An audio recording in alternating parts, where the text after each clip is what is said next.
everyone. Thank you so much for coming. Lovely to see you. My name is Caitlin Sutton. I'm a curator here at the Allport Library Museum.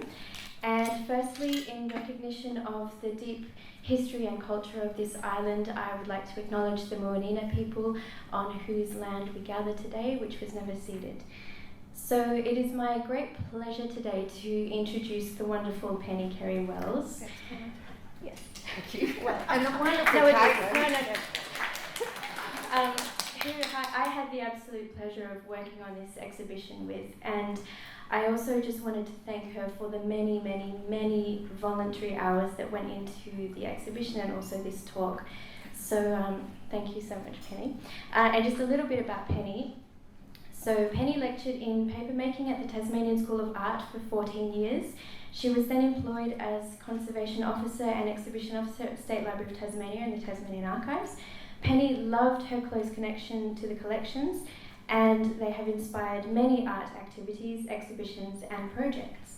In 2005, Penny worked on rehousing the Beattie Jordan albums and scrapbooks. It was way back then that Penny foresaw the possibility that the collection being the catalyst for an exhibition.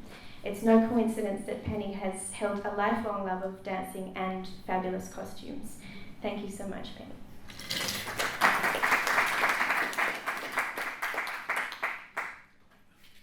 Thank you for coming. Please, if you can't hear me, shout at the back. Okay, thank you. And thank you to Caitlin. It's been an absolute pleasure to work on this with Caitlin. We have created this two-step double act.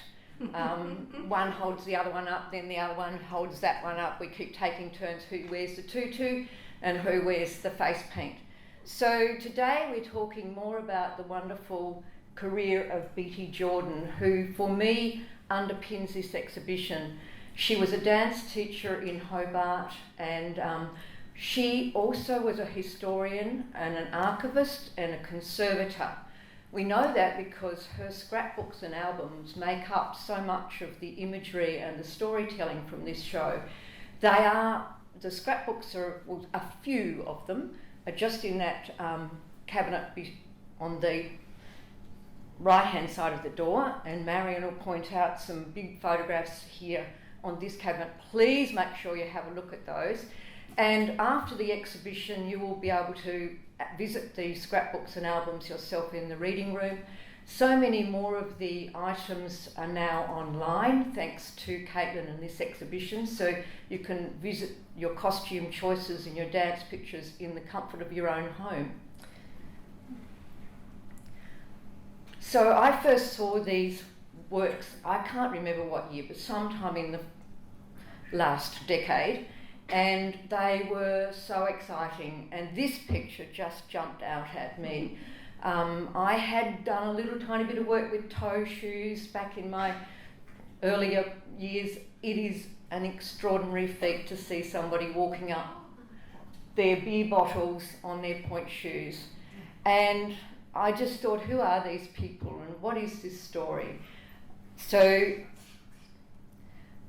here they are, the family of the Jordans, who grew up in Lindisfarne, and the brothers were acrobats and clowns, and then Beattie and her sister Alice came along and provided the feminine touch that the company needed. They travelled Tasmania as a vaudeville act. There's a wonderful poster that we have in the exhibition, and absolutely were the talk of the town, so we believe, in the early part of the 1900s. You also are looking at the costumes with all of these pictures, because I wanted this to be about dance. Caitlin smartly said we're going to make it about costumes, so it's a much wider exhibition than I would have first planned, left to me. So it's wonderful to have two people, two brains working on a project like this. But look at these, doesn't everybody want to have some hand-coloured pantaloons like that? And this is Fred and Arthur, and you can see beautiful young men ready for the stage, ready to perform their acrobatic gymnastic feats.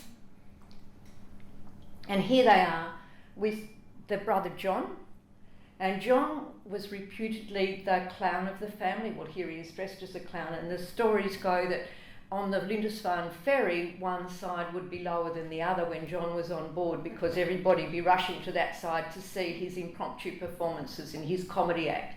So we really need him now, don't we? I think ferry rides could be enlivened entirely by this sort of thinking. So this is an extraordinary thing to do. I know we've got wonderful dance teachers in the audience, but how many of the rest of you have spent time on your toe shoes? Put your hands up if you've been in your toe shoes at all.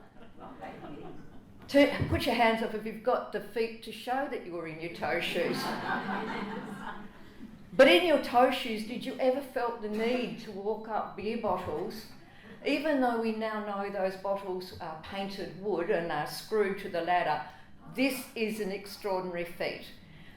Lucinda Sharp, who opened our exhibition and was a dancer with a prima ballerina with the Australian Ballet for quite some years, said to lift your body up that sort of step on your foot, each individual foot, is something that dancers would never be expected to do now.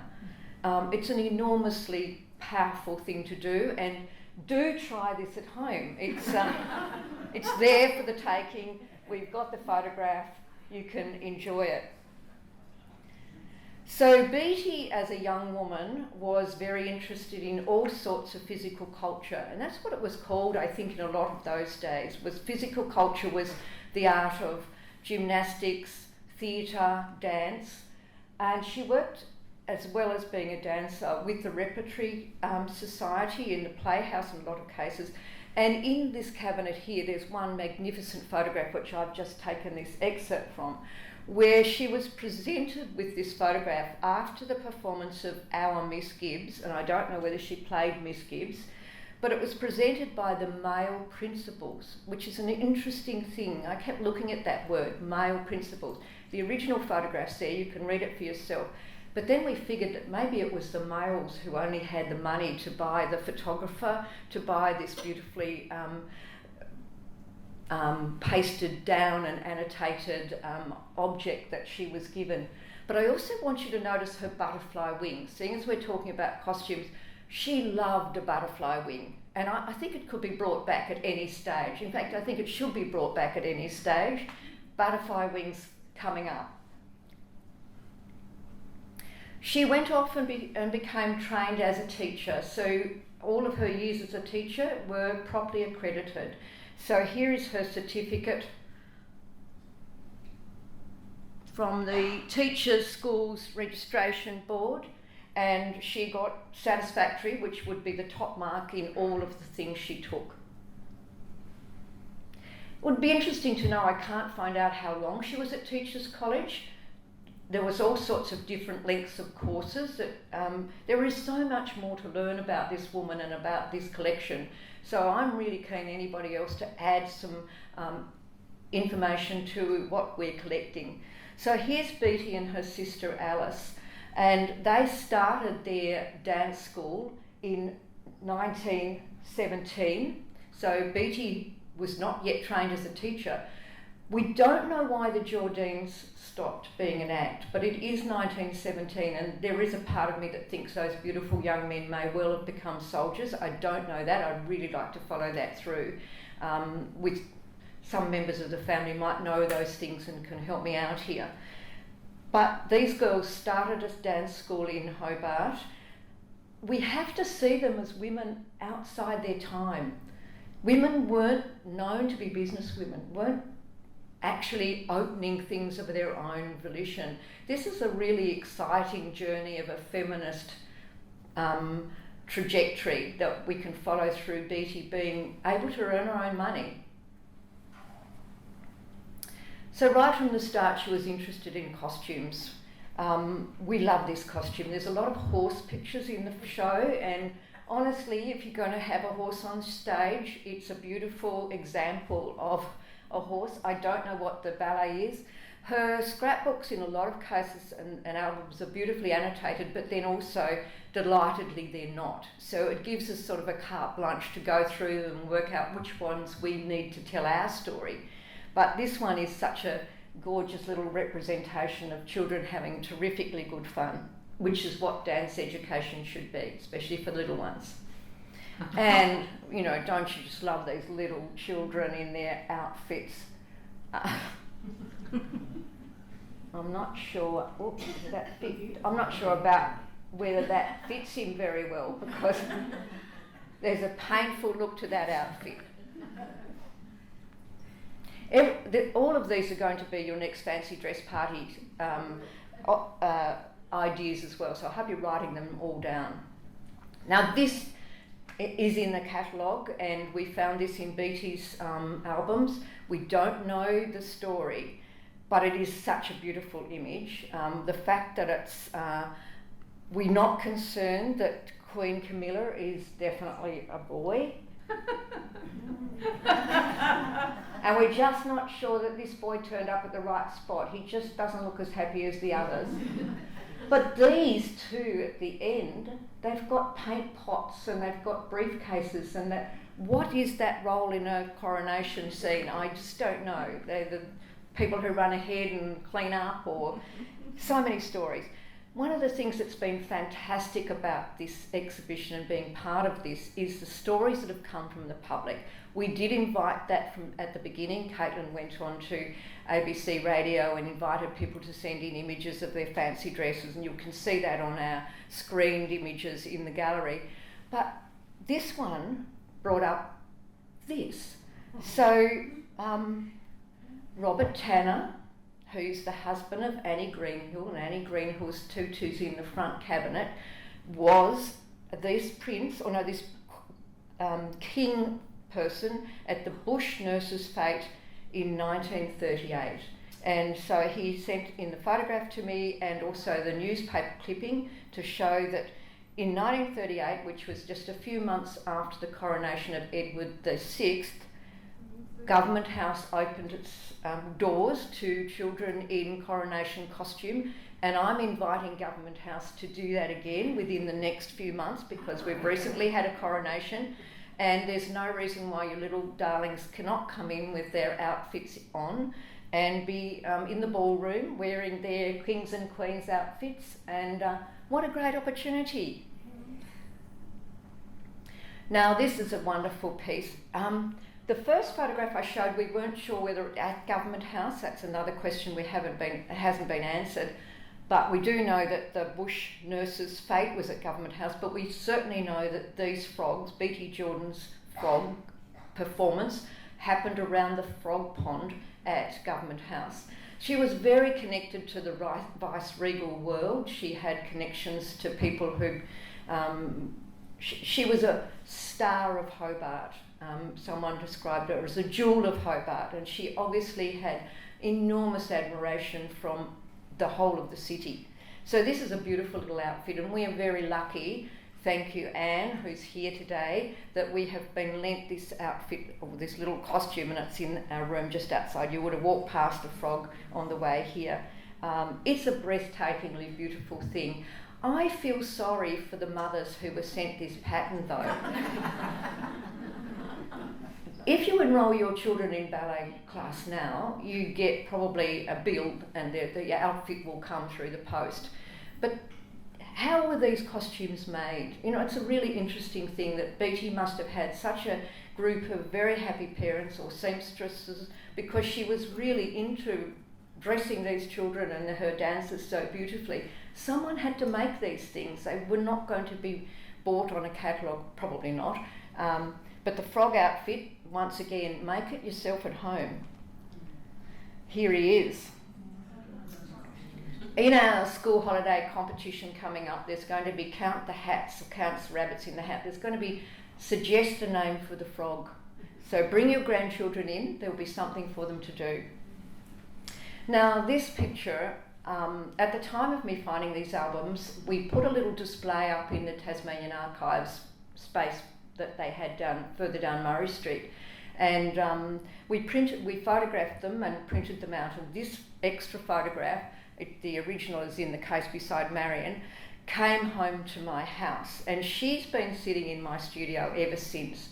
And I now know that she's been saying, get on with it, girl. Get on with it. And I'd like to say that now we live in a menage a trois. I have a husband and I have Beattie, and my husband wakes up to Beattie and he goes to sleep to Beattie because I'm telling him, oh, I found this, I found that, I found something else. Yes, he says yes, yes. And so far it's a very nice relationship. So yes, the albums are an absolute treasure trove of dance, but a social history of Hobart. She had such a wide interest of what was happening around her. When we were preparing for the exhibition, Caitlin and I spent hours and hours and hours with the photograph albums, but the scrapbooks are huge and I've only just had a chance to start going into them, and this talk is very much what I've found in the scrapbooks, and I haven't got anywhere near the end of them yet, so it's an exciting thing to keep going back and seeing what this extraordinary woman collected.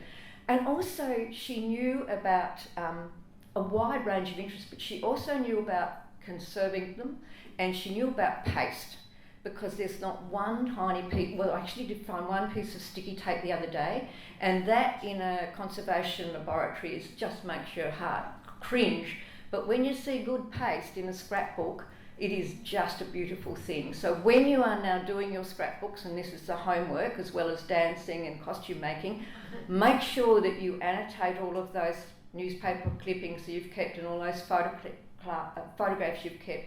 Put them somewhere important like the Archives of Tasmania or the State Library, but use good paste. So this is one of the things I found recently. And this little annotation on a big poster that she'd folded up carefully inside the scrapbook says that the silver wire walkers, who direct from America, persuaded Beattie to learn tightrope and wire walking. So everything comes from something, and that's what I want to show you as we go through this. She was collecting material for her own imagination and for her own choreography, and we can see that, and it's so exciting when we see that documenting that she's done so that she can bring fabulous stage performances to Hobart. Now, she also went to parties. This is 1928, and it's the birthday party of Wanda, and I really think that birthday parties have slunk to a whole-time low since then, because my children have had birthday parties, your children have had birthday parties, but none of them had men dressed in dinner suits. And at no time did we make those fantastic hats. And it's just such an elaborate affair. I don't know who Wanda particularly was, but we do have other photographs. She was one of Beattie's star pupils, and you will see her a little bit later in this. But I just wanted to show you again your costume making. So, oops. Oh, there we go. Like these hats. I mean, come on. I'm not sure he wanted to be at that party. And she's got something stuck in her teeth. But look at this. I mean, what is that about? It's not impossible to make it. I think starch was a very important ingredient. Do you think they used crepe paper at all too? Gosh, the history of crepe paper, that's going to have to be my next project, isn't it? I should know that. I don't. Yeah, look, could you take that one on and get back to me? So, Beattie needed to earn money. So this is a beautiful little story that she's left in her scrapbook for us, that the Burleigh Foundation or the Burleigh Company in Sydney were running something in Hobart called Beauty on Parade at the Theatre Royal, and they have engaged Beattie to bring 6 little dancers to perform an act.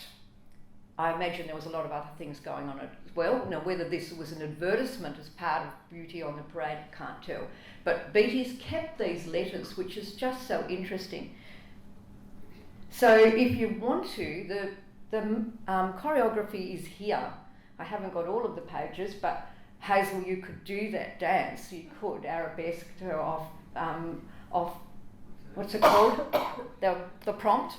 But then these little girls, they said little girls are meant to run forward and say, "We always wear a burley." But the letter, the original letter says, how much is it going to be for Beattie to do this and how much are we going to pay the children? That's fantastic. That is so good, and we know that because she's kept it and told us.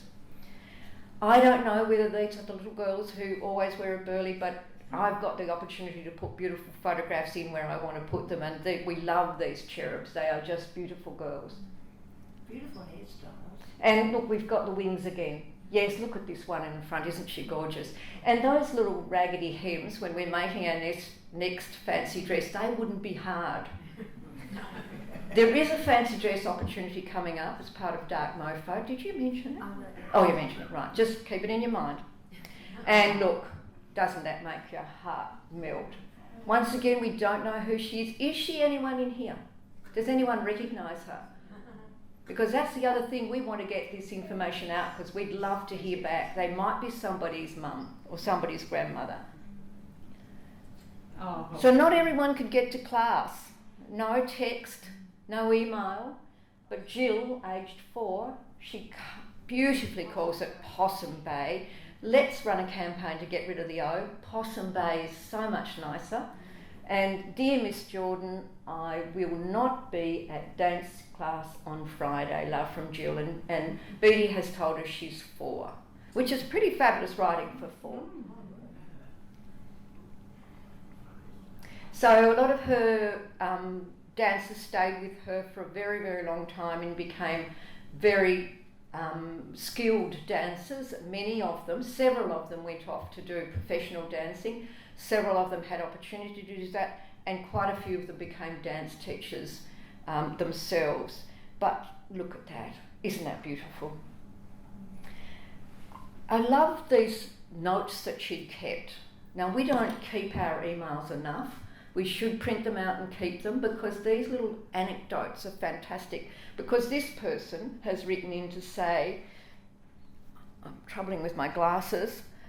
Anyway, most of those kids couldn't even skip a few years ago. So she's giving Beattie a great plug for taking children from not being able to skip, which is pretty serious, into being beautiful ballerinas. She also goes on to say that she really enjoyed the can-can. It was better than one at the Moulin Rouge. She said it was priceless, which I imagine means it was pretty funny. We couldn't use every photograph we found in the exhibition, so I'm just using the opportunity to throw a few more in here because look at that. They are so lush. Look at her attention to the background and the costumes. Absolutely beautiful. Now that we know that is Nan Wilson, and she comes up in this story quite a bit. And she's Beattie's niece. Did I get past it? Oops, go back. Because look at these beautiful costumes. Your Chinese pyjama suit. It wasn't enough to have the Chinese pyjama suit, but the rug on the floor and the beautiful backdrop. So the photography is really important for this. Beattie knew to get the best photographers. There's a little confusion with the name Beattie because Beattie Studios were the top photography studios in Hobart, so sometimes people are confused. We've got one photograph in the exhibition that's signed Beattie down here, which was the photographer's signature, but it feels like it's Beattie, but it's just one of those things about name mixing up. And you can't go past a hoop dance. It's just beautiful. So the Encyclopedia of Tasmania in 1931, I am going to have to try and change glasses now. You can probably read it yourselves. Miss Beattie Jordan displays marked organising ability in carrying through arrangements for ballet and local musical shows, and I think that just is... She must have had extraordinarily marked organisational skills to be running this very busy studio and performing, holding the shows, working for the Repertory Theatre, all of the activities. Now, many of the album photographs are annotated, so I've put this one in unedited, or pretty much unedited, so you can see that she's written on here. So we've got Nancy Wilson, and we've got Sheila Keating. So people names who continue into Hobart, a lot of them are annotated, a lot of them are not, but when they are, it's very exciting. And this one doesn't have an annotation. I don't know what the ballet is. I just love... Pardon? Thank you very much, that's wonderful. But it's the angle.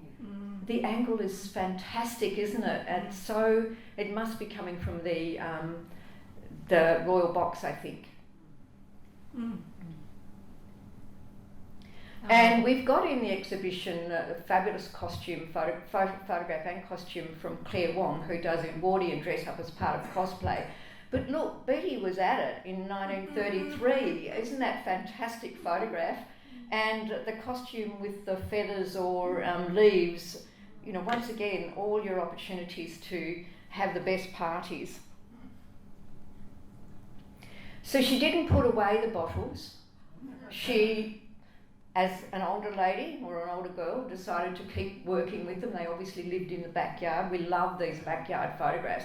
Isn't it a thing when you take your photographs and you edit out the telegraph poles and the cars and your junky bit of backyard? Actually, no, they're the things that tell us about time. Leave the cars in. It's the one thing that you can pick your life. Oh, I know I had that car then. It must be within that decade. But thank you for the pot plants and the tree in the background and this interesting bit of space. I don't know whether it was at the Lindisfarne House, but somebody might know that. And here she is encouraging the next generation to go up the bottles as well. So it's definitely Nan behind her, but I don't know who the little child is. Once again, look at the backyard of that house. Isn't it fabulous? Oh, and the clothesline. The clothesline. Leave the clothesline in. Leave the pegs in. I have to put this in one because I live at Kingston Beach, and I love the fact that Beattie loved the beach, and it says Jean and Bet. Now, is this Betty? Do you think? And B at Browns River in 1936 in their beautiful outfits, and if you go to the beach, Kingston Beach, you can see that house River Song at the southern end of the beach.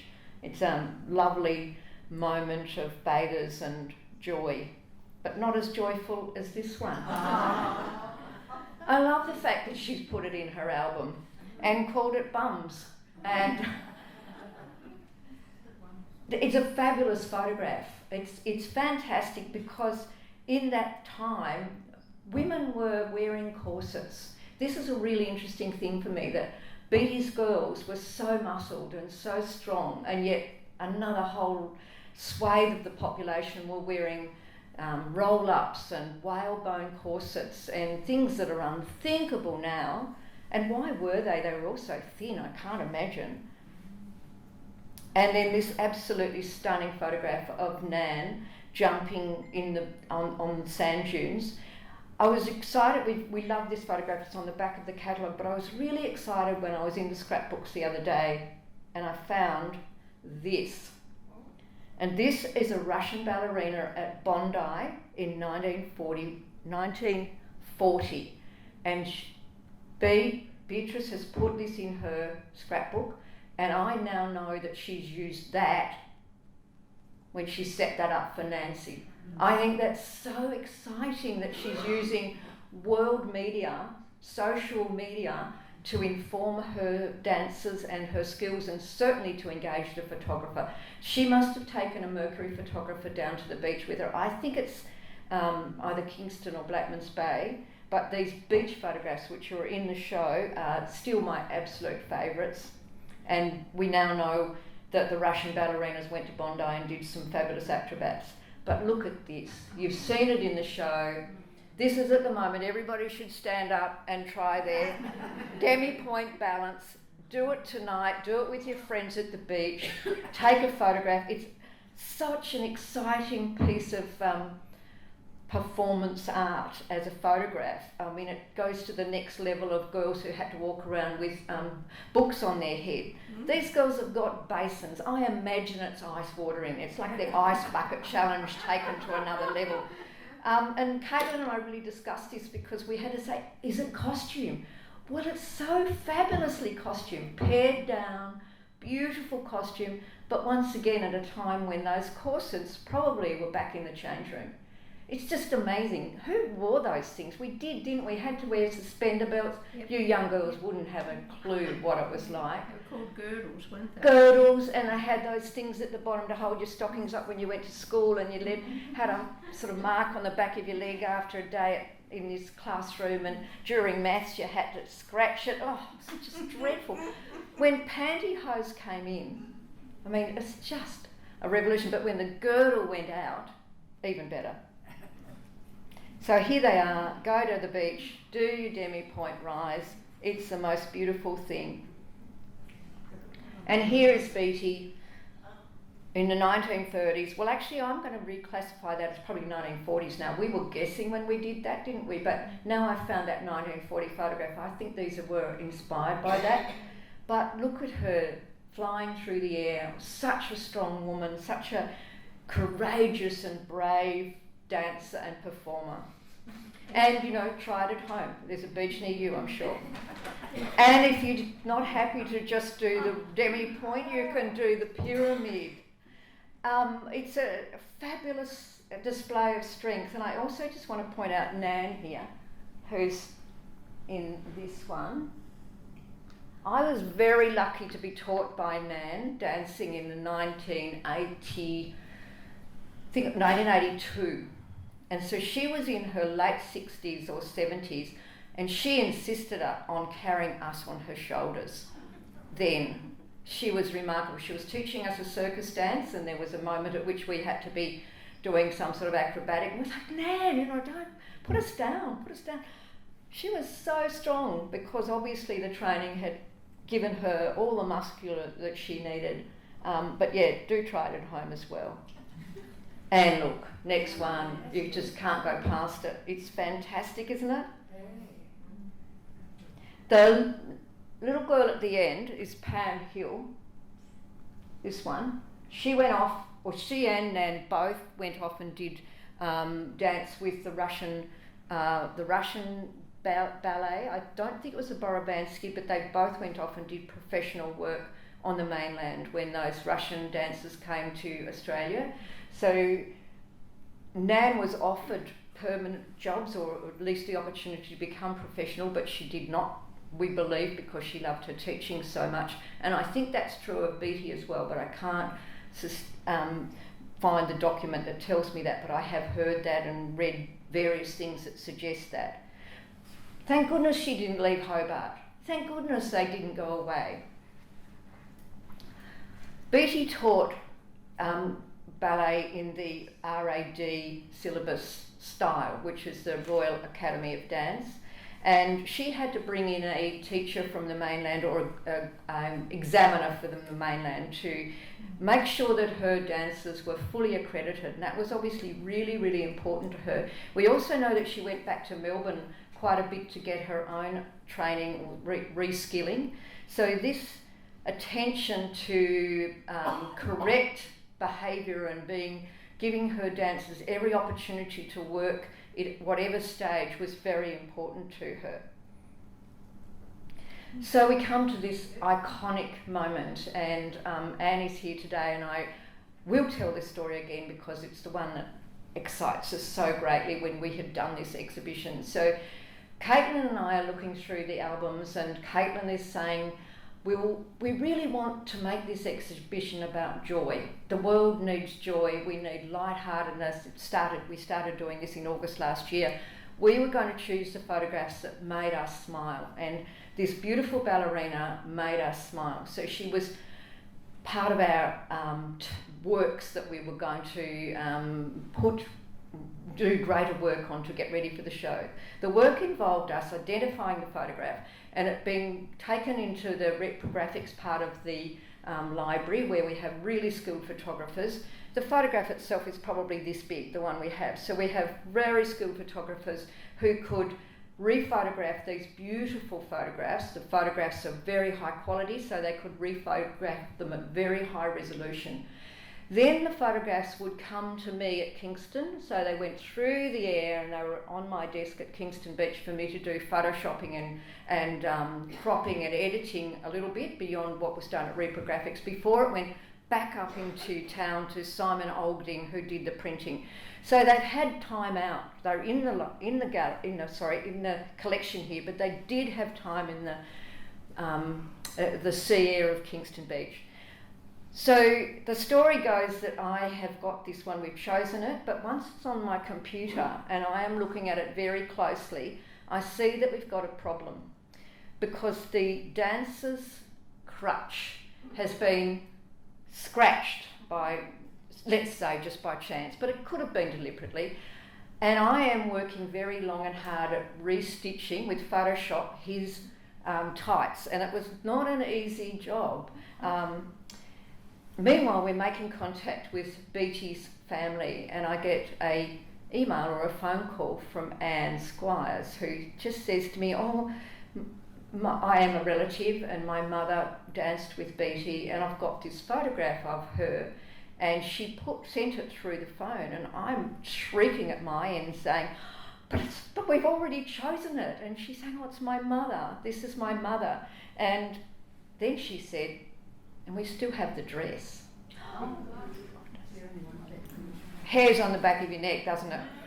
So my question was, well, what do the pants look like in your photograph? Because I am desperately trying to make this look really possible again, to restitch those little seams on there. And anyway, to make a long and lovely story short, we met and she came into the library and she brought the dress, and we almost fell apart. And she lent it to us, and you would have walked past it. It is just a centrepiece of the exhibition.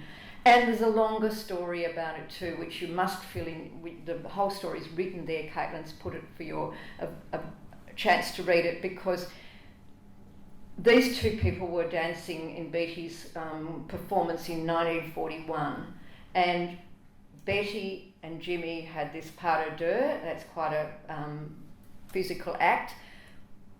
But James went out of Betty's life, joined the army, 1941. We know he went to Canada, and Betty didn't know what happened to him. Meanwhile, by sheer chance, a version of this photograph was found, I think I'm paraphrasing this enough, I think in the Burney Library or something like that, and somebody recognised and said, that's my grandfather.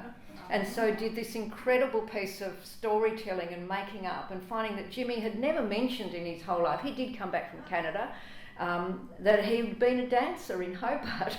And we do know that at some point Jimmy's family visited Betty before she died and talked about the dress and talked about this moment. So it's a fabulous thing what an exhibition can do, and what stories can be brought out into the open, and we're so grateful to Anne for providing this. Anne also provided the frog costume. I think it was her sister, and we're so thrilled to have that. So there's the dress, but I just need to add this extra element the other day, because it's a beautiful story. We know it's Columbine and Harlequin. So we've also got that photograph. We couldn't fit that one in because all of the photographs that we used big had to be portrait, of a portrait scale, because we were using perspex frames that we already had. But we've always been intrigued by this photograph. But in my scrapbook looking the other day, I found that. And I am absolutely entranced by that this is a photograph from 1936 from a Russian ballet. And it is so much the same. So Beattie had cut it out. Talk about source material. I'm letting you look at that, and then I'm going back to that. Every element of it is the same. I'm so excited that we've got this dance teacher in Hobart who's bringing to Hobart audiences international opportunities to see. It's the same as if the Russian ballet came and did Swan Lake in 1940. I mean, what a thing she's done. It's extraordinarily far-reaching brain this woman had to be collecting this stuff, to be getting these magazines from across the world and reproducing them in the best way forward. And fantastic, fabulous, still to be researched further, I think. Oops, next one. Oh, gone too far, too many pushes. Hang on, go back. So I just wanted to bring this one back because we love those little butterfly people that keep appearing. And I think it's an Art Deco thing. Actually, that's another thing that could be researched, but beautiful costumes with this recurring theme of the butterfly or the bird wing. And this is another lovely moment for me, because remember I had that photograph of Beattie in my studio, and I still take in bookbinding work, and a client came in and he just brought in his books that needed to be, well, what the project that he needed me to work in, and he saw the photograph and he said, "Is that Beattie Jordan?" I thought, well, what would you know? You know, how would he said, "Oh, my mother went to Beattie Jordan. She just loved it." And the next thing I know, this photograph appears on my, he went home, found his album, photographed his mother and her sister, the Salter twins, and here it is, the butterfly costumes back again. So we had to include it. It's just fabulous that people's stories are getting unpacked all around the place. And this is another photograph he sent me of his mother. And then I also found a photograph when Beattie sold her, I found a note when Beattie sold her business. Gwen had written a very, very heartfelt note to say how important her time with Beattie had been in her life. So it's a magnificent hat. If anyone wants a hat, this is one you can make.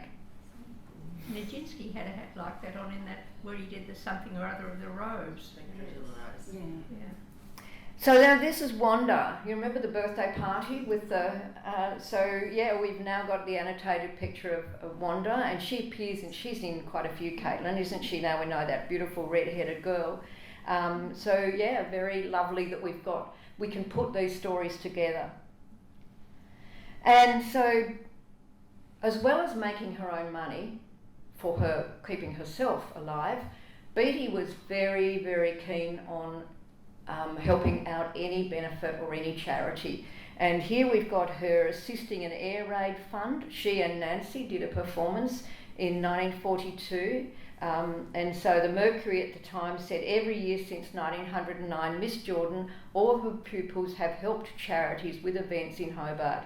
Miss Jordan danced for patriotic performances in the First and Second World Wars. Her kindness and her generosity to charity is also extraordinary. This woman is running her own business. She's feeding herself. She's paying her rent.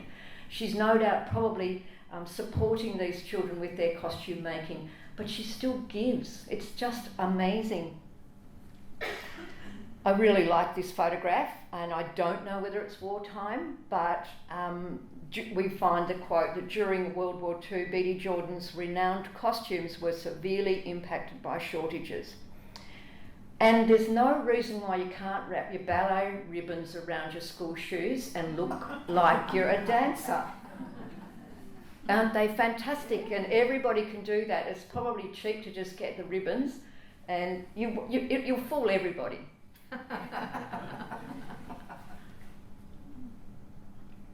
And so this is a beautiful piece of Education Department storytelling. We know that she taught for the Education Department, I imagine part-time, and went into schools, but this was her instructions. I should be glad if you would forward a full list of your requirements for teaching uniforms with coupon values for a 12-month period. Should a 6-month period require more than half the number of coupons required for a 12-month period, I should be glad if you would indicate by means of a footnote where alterations should be made. Honestly, a teacher's job? Can anyone work that out? Have we got mathematicians in? But rationing had more problems than you can believe. Just working out what he meant and what she was meant to do must have... Anyway, good on her for keeping it. It's a beautiful note from the Registrar of Physical Education. Von Berto. Yes, a Von Berto. We also now know from Beattie journals that Noel Coward made quite an extensive visit to Tasmania to whip up some war effort, and went round to many places, including Mona Vale. He auctioned off some of his works, and so that's a fascinating thing. I don't know, did you know? It's fabulous that she's told us that. There's so many social stories that she's put in her albums, it's too hard to put them all in here. But Noel Coward, fantastic. She also tells us about Hobart. I did not know that the floating bridge pontoon sections were made at Gilston Bay. Isn't that exciting? And they were floated down the river and joined up. We all do remember the floating bridge, hopefully, yes. There's a lovely story that I couldn't put it in here, but when they put the final two pieces together, there was a terrible accident and the wind blew up. And just imagine bringing those things down the river, trying to link them up with each other. And there was a toll. Cars wait to pay the toll, and it was opened in 1943. So once again, it's a wartime effort in Hobart. But here's the little toll gate that you can see. I think you can see it there at the, oh, wrong button, there. For those who were not in Hobart in the time of the floating bridge, there are so many stories. But we've got this little quote here: dreams were realised yesterday when the Derwent of Hobart was bridged by a concrete roadway. Unlike any bridge of its kind in the world, the pontoon structure represents an engineering achievement. And if you lived on the Eastern Shore, you knew it was also part of getting backwards and forwards, because if the wind was up, if the waves were up, your car would be covered with spray, or the thing would be rocking, or you'd be held up when this lift span went up. Barry's father tells a great story of being caught on the lift span. He went up with his trailer, wiped it off. So every family would have a floating bridge story. She was very interested in what was happening on the mainland in terms of the development of the Australian ballet. It was a really big push. There's lots of pages in her scrapbook devoted to how are we going to get a ballet going. We've got Russian companies come to Australia quite often, it seemed.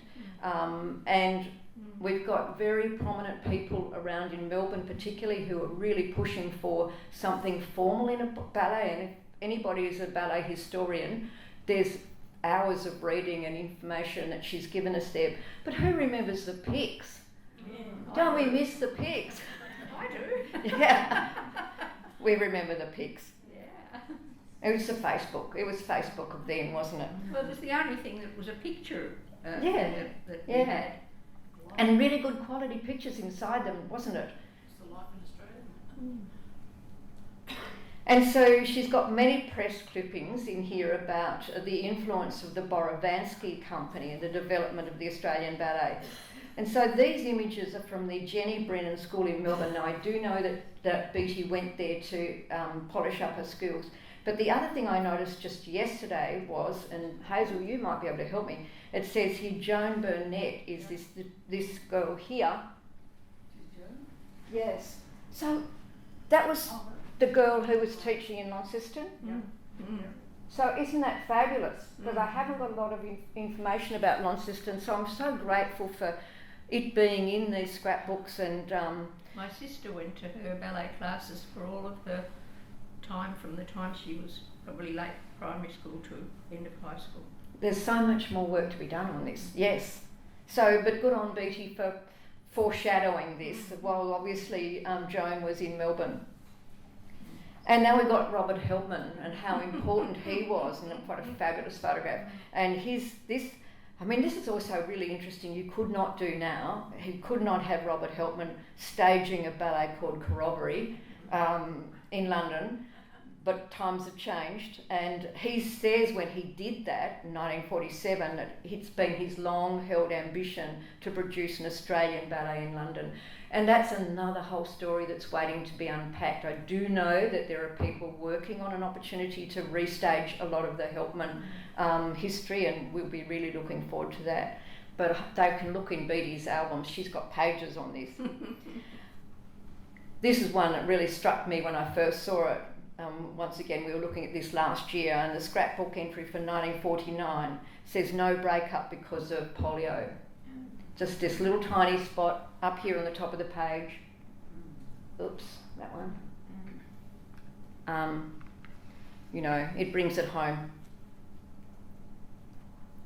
And she's kept her attendance books.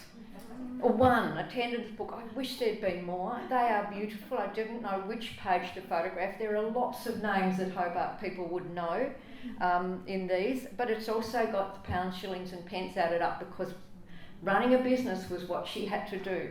She was very aware of expenses in and expenses out because she also kept this a spreadsheet, if you can call it that, from the Theatre Royal. I haven't got a date, but these are the costs for hiring it for 3 nights. The rental £25, light £3. The spot was 3 shillings. Dome spot man was £2 and 5 shillings. The fly man £1 5 shillings. Front of house 3 men average at £2.10 nightly equals £7.10. And then there's the cleaners and the tickets that I haven't listed there. But it's a beautiful piece of memorabilia about our own theatre and our own city. Now, her generosity. I am blown away by this. This teacher in Hobart sends money to London for the Royal Academy of Dance. She's donating money to London and she gets a letter back including a special mention from Dame Margot Fontaine. What a beautiful mind she's had. What a huge, generous international mind she's had that her money in Hobart could go to London to support the dance academy over there. I just think it's marvellous. And she's got a lot of pages on Margot Fontaine and Nureyev and the terrible story of what happened to Margot's husband. She's collected that information. Then she retires, and in the scrapbooks it looks like she retired 3 times. It looks like, first of all, she's sort of the Johnny Farnham of retirement, I think. I'm not exactly sure, but there's several pages about the retirement. I think she must have given up some schools, but eventually she has a very big party at Rest Point, and she's Lady Burberry and Mrs. B. Hodgman there. I don't know whether this is Michael and Peter's mum or No. Will's grandmother. No, it's not. Good to know. I think it's probably Brian Hodgman. Ah, okay, great, thanks very much. But she is showered with thanks and accolades and floral tributes, and she's pasted them all in her book, and they're beautifully there, beautifully there. I love the elephant card. So one of the reasons she retires is she's moving to Melbourne. She's getting married for the first time. She's 63. Now we do know that she had a lot of suitors. She was a highly happy girlfriend, we think. There's mentions that she had a lot of rings, but finally Mr. Irwin grabs her and marries her in Melbourne and means that she moves. So whether that's why she finally sold, I don't know. Unfortunately, Mr. Irwin didn't last forever, and she married a second time. But I am sad for her that she had to wear that hat because she's only in her 60s. Now, honestly, that's why we thought our grandmothers were old, because they had to wear these hats. She loved it because she wore it in the photograph down at Rest Point at her party down there. But honestly, fashions have got a lot to answer for, haven't they? She's a beautiful woman, but the hat does nothing. It particularly does nothing for the lady behind her with that hat on. So let's not bring back hats. Costumes, yes, not hats. And now we've got the next generation of dancers in Hobart, because her school was bought by the National Theatre and Fine Arts Society of Hobart. And I need to know more about this group, but they then engaged Misha Slavinsky and Judith Kerr, who were dancers with the Borobansky. Who's been to a Misha Slavinsky class? Who's been to a Judith Kerr class? Who still goes to Judith Kerr class? You can go to Judith Kerr class. She teaches down at Battery Point Hall on Mondays and Thursdays, I think. Fabulous classes. She's in her 90s. She's an amazing, amazing woman. And her story has to be linked and written this way too. So there was a problem though, because Misha was Russian, or trained in Russian style, and he wanted to change the school to reflect the Borovansky techniques. Now, I've done a bit of asking around, but I don't know, Hazel, whether you can demonstrate some differences between Borovansky. Could anyone demonstrate some differences between Borovansky and RAD? I think there's attitudinal difference, there's heights of legs, there's hands, there's body positions, but that's another piece of research that's yet to be done and demonstrated. Misha and Judith did a lot of recitals, and they were very popular and notable in Hobart at the time. Unfortunately, Misha also got the press clippings to tell us that he also wanted to get government grants to keep this school going. Remember, Beattie had been able to run it, but he wanted more money or more support. He did many recitals. So now steps in Nancy, who was in many of our photographs and is Beattie's niece and obviously a fabulous dancer, and she then took over teaching a lot of the students who did not want to move into the Misha's group with the Bolshoi style, and so I believe she took over the same studio. I don't know about that one. I think I've heard that, but I'm not entirely sure. But here we go back to her other beach photograph because we just love it. And here she is, beautifully on point, and a wonderful, wonderful woman, wonderful teacher. So I was really pleased to find the other day, so we've heard that students didn't agree with Misha, but Carol Warner, who arrived in Hobart in the 1960s, already a trained young dancer, said Misha Slavensky is the most inspiring teacher any dancer could wish for. Hooray, I love her. But I really like this plainful little message that she'd put in the same press clipping. From the age of 10 to the time I turned 14, I just grew and grew. Mummy spent her life thrusting me against the wall, making little pencil lines over my head. When there was a particularly wide space, we practically went into mourning. She grew to 5'4", but it was too big. It's an awfully sad story. I mean, there you go. I mean, this is the story of a ballerina's life. So we have this beautiful picture of Judith down in St David's Park, and she's surrounded here. The caption says, prima ballerina Judith Kerr is surrounded by dancers Jennifer Shadcock, Carol Warner, Euleen Jacobson and Jenny Broomhall. And the dancers are wearing the Bolshoi rehearsal uniforms. So we know that they're representing that part of the story. So we now got Beattie giving us the new bridge. Opened in 1965. I only worked out this morning it was only 10 years before it fell down. I hadn't ever put that together. But she was obviously loving this bridge. And, you know, if you live on the Eastern Shore, these bridges make up the story of your life, and they absolutely still do now, don't you? If you got to go over there and the bridge might not be working or the ship's going under it, oof. She also gave us this beautiful photograph of the Hobart waterfront in 1965, and it's when the apple industry was still going ahead, and there's ships are there loading up with apples, and the Marine Board building is not built, but it's a very bucolic memory of our city. So during her long career, Beattie played many leads in both musical, comedy and drama, and worked extensively in the interest of charity, the Mercury said in 1950. And when she died in her 80s in 1988, she left her whole estate, over $250,000, to charity, particularly for the benefit of children. She is an amazing woman. And I had this tiny little 1 degree of separation, because when I went through my own press clippings the other day and found that they are not in an album and they're not stuck in, and there is some sticky tape, that in 1978, when I was doing classes with Misha, we did a performance at the Theatre Royal, and look, there's Judith Kerr, and I was in the same ballet, and I don't even know, and I was El Cid. And then I'm doing another one here in this fabulous costume painted by one of the local artists. It's in the blue. It's a blue costume, and it's in the bedroom with all of the others. So that was a lovely thing for me to put myself in. Indulgent, sorry. But for me, this is just the beginning of the research, because what Beattie has left is this enormous legacy of dance in Hobart, and the teachers who are providing this fantastic thing that keep our children happy and I've just put some names there, and I want to do further research, and we've got Hazel Maddox here today with us, which is fantastic. And there are so many more stories to be told. And if you haven't had enough costume, this is your last image. And I don't know why this did not get into our horizontals, but I found it.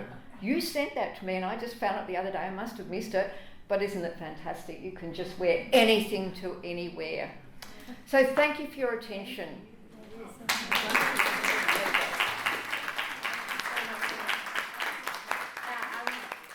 Conscious that we're at time at the moment, so if there were any very pressing questions, let us know. Otherwise, maybe you can talk to Penny afterwards if you want to hang around. So did anyone want to ask a quick question? No? Answer them all. Stunned. Yeah, absolutely. When she was in Hobart, did she continue to live on the eastern shore? She grew up in the Eastern Shore. She was born, she lived her early life in Lindisfarne. But she came across to the other shore. when She lived in 34 Forest Road for a lot of her life. Meant to photograph that, but it's somewhere you can go and visit. Thank you so much. And I will just quickly plug, we've got a couple of things coming up. We've got the Stories After Dark event coming up on the 17th of June, which is part of the Dark Mofo program. And we're going to have some wonderful costumes happening here as part of that free event. And you're all invited to dress up in the costumes you've made. Absolutely. Yeah. And come in, there's going to be a photographer here. You can become in the next archival deposit with those costumes on. Yes. We'll be testing you. We We'll be will, looking yeah, at you and documenting. seeing. Yeah, so thank you once again for Penny. Oh, and a school holiday. Oh, and yes, we'll have the school holiday program coming up in July as well. So more of that to come. But yeah, thank you so much, Penny. It was absolutely wonderful.